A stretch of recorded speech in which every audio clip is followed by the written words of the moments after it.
अपने पसंदीदा शो के फुल एपिसोड देखने के लिए अभी डाउनलोड करें दंगल प्ले ऐप। ये ऐसा कैसे हो सकता है? कैसे हो सकता है ऐसा? उसमें खूनी के फिंगरप्रिंट्स, उसके उंगली के निशान कैसे नहीं हो सकते? कैसे नहीं है? आखिर खूनी है कौन? जी पापा, वकील साहब से बात हो गई है। वो 1 घंटे में नाहर भैया के लिए स्पेशल बेल पेपर तैयार करवाकर हमें मिलेंगे। जी उन्होंने कहा उसकी कोई प्रॉब्लम। स्पेशल बेल मतलब जीजू रिहा हो जाएंगे? पापा मैं आपको फोन करता हूँ। जूही प्लीज, मेरे भैया को जेल भिजवाने के बाद अब ऐसे बिहेव मत करो कि उनके आने पर तुम्हें खुशी होगी।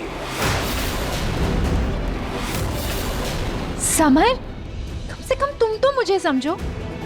मैं जीजू की सच में मदद करना चाहती हूँ। आई थिंक तुम जितनी मदद कर सकती थी तुमने कर ली। अब बाकी हम पर छोड़ दो।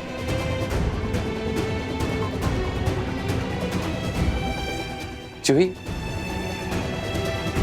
तुम हमेशा मुझे ममाज बॉय कहती थी ना, क्योंकि मैं अपनी माँ की फिक्र करता हूँ, दिन भर उनके आगे पीछे घूमता हूँ। तुम भी तो दिन भर अपनी बहन के आगे पीछे घूमती हो। सच तो यह कि तुम्हें तुम्हारी बहन के अलावा और कोई दिखता नहीं है। तुम्हें किसी की फिक्र नहीं है, ना मेरी ना मेरे भैया की, जो जेल में है।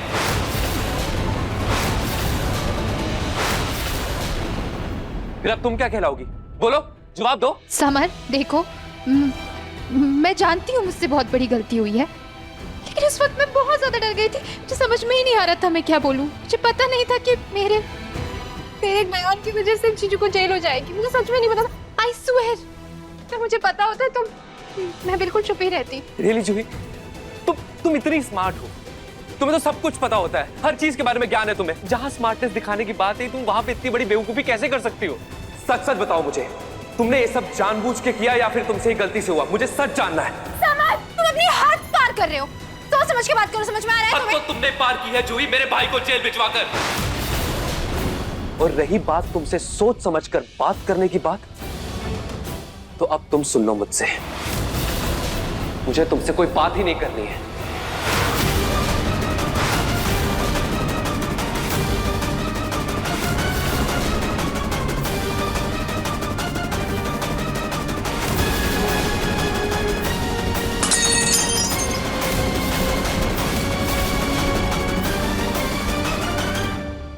समर इतने बदतमीज से कैसे बात कर सकता है मुझसे? हाँ, माने कि उसकी बात सही है, मेरी गलती है, लेकिन वो ऐसे कैसे बोल सकता है कि मेरे जीजू को जानबूझकर जेल भेज? अरे वो मेरे भी तो जीजू है ना, मैं उन्हें जानबूझकर जेल क्यों भेजूंगी? समर मुझे समझना ही ना चाहता है। वो क्या, इस घर में कोई मुझे समझना ही नहीं चाहता है, कोई मुझे विश्वास ही नहीं करता है। मेरी गलती है, मुझे इस घर में आना ही नहीं चाहिए था। मैंने उस वक्त भी दादी को बोला था मुझे नहीं आना है यहाँ पे। जूही प्लीज चुप हो जा। जूही नाजी जेल में है, उन पर झूठा खून का इल्जाम लगा है, उन्हें बेल नहीं मिल रही। कल उन्हें बेल मिलते मिलते रह गई, और आज भी मुझे नहीं पता उन्हें बेल मिली कि या नहीं। वो इंस्पेक्टर उन्हें मुझे मान कर बैठा है। मुझे तो डर इस बात का कि वो इंस्पेक्टर उनके लिए कोई प्रॉब्लम न खड़ी करती, और यहाँ तो अपनी प्रॉब्लम्स लेकर बैठी है। जूही को क्यों तेरी प्रॉब्लम समझेगा? क्यों तुझे सुनेगा? जूही सोच, अगर नाहर जी की जगह मैं होती और किसी ने मेरे खिलाफ गवाही दे दी होती, किसी की वजह से मैं अगर जेल में होती, तो क्या तू उसे माफ कर देती? नहीं ना।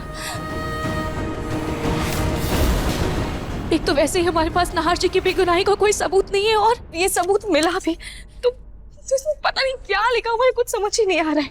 सबूत? कैसे सबूत? सॉरी रूही, मैंने तुझे अपनी बातों में उलझा के रखा। बता ना क्या हुआ है, और ये कागज कैसे है तेरे हाथ में? जो है वो कल रात को। कौन हो तुम? कौन हो?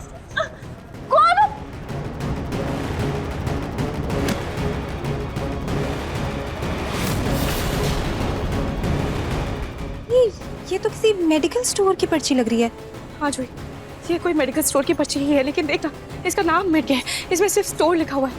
मुझे तो कुछ समझ में नहीं आ रहा है मैं क्या करूं, और मैंने इसका इंटरनेट पर भी सर्च किया, लेकिन कुछ मिल नहीं रहा। लेकिन जो है मुझे लगता है इसमें कुछ तो बहुत ज़रूरी चीज़ है, तभी तो इस दवाइयों की लिस्ट के लिए वो कातिल कल अपनी जान को खतरे में डालकर कमरे तक आया। ये तो कोई दवाई वाला ही बता सकता है कि ये क्या है और इसका क्या काम है, क्योंकि उन्हीं को दवाइयों के बारे में सब कुछ पता होता है। हाँ जो मैं जानती हूँ ये मुझे इसके बारे में दवाई की दुकान पर ही जाकर पता चल सकता है, लेकिन अभी फिलहाल नाहर जी की बेल के लिए बाहर जाना है, उन्हें कैसे भी करके जेल से बाहर लेकर आना। हाथों से करें, आज नाहर जी को कैसे भी बेल मिल जाए बस।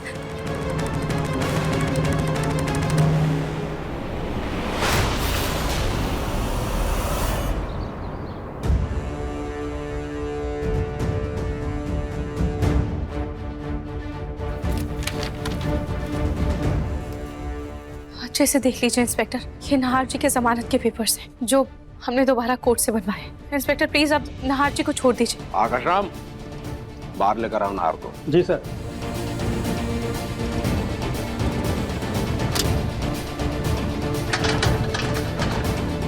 चलो बाहर आइए।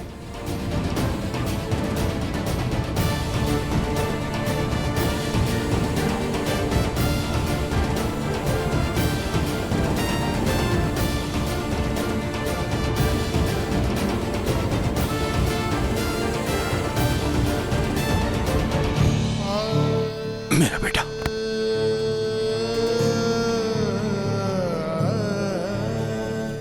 बेटा तू कैसा है? मैं ठीक हूं।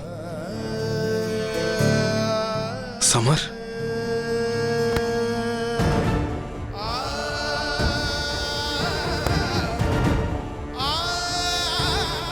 रतन जी आइए, तब तक हम बाकी की फॉर्मेलिटीज पूरी कर लेते हैं। जी जी आइए।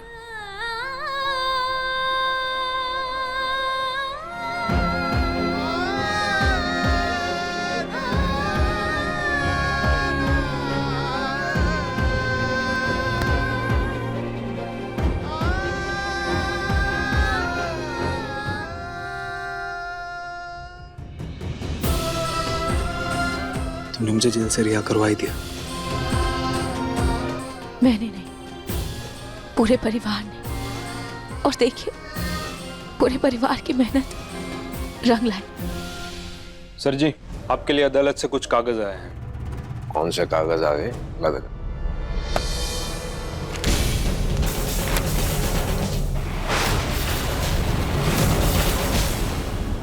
जूही किसे? आकाश राम, नाहर गोयनका को वापस जेल में डालो। इनकी असली जगह जेल है।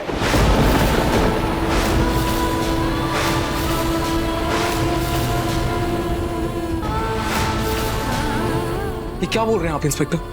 क्या है ये सब? अरे मैं कहाँ कर रहा हूँ, ये तो कागज बोल रहे हैं। कोर्ट ने इनकी जमानत खारिज कर दी है। क्या? नहीं, ऐसे कैसे नाहर जी की जमानत खारिज हो सकती है?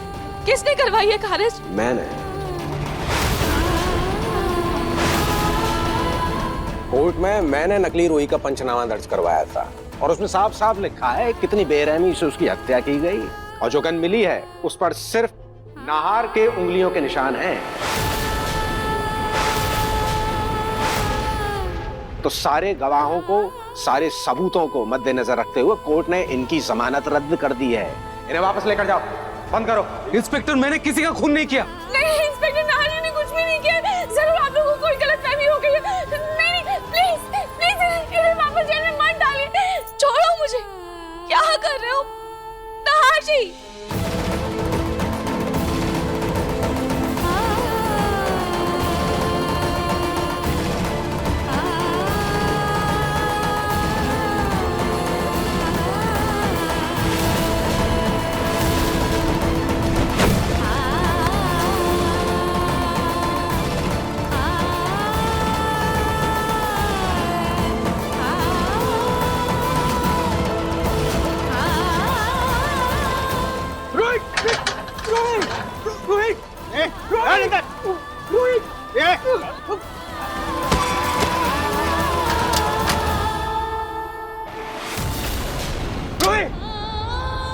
अब आप सब जाइए अपने अपने घर, काम धंधे पे ध्यान दो।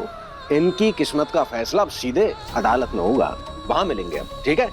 वकील साहब, हम क्या कर सकते हैं अब? देखिए, बंदूक पे ऑलरेडी मिस्टर नाहर गोयनका के फिंगरप्रिंट मिल चुके हैं और अब आपके ही फैमिली के मेंबर ने मिस्टर नाहर के अगेंस्ट में गवाही दे दी है, तो अब हम कुछ नहीं कर सकते।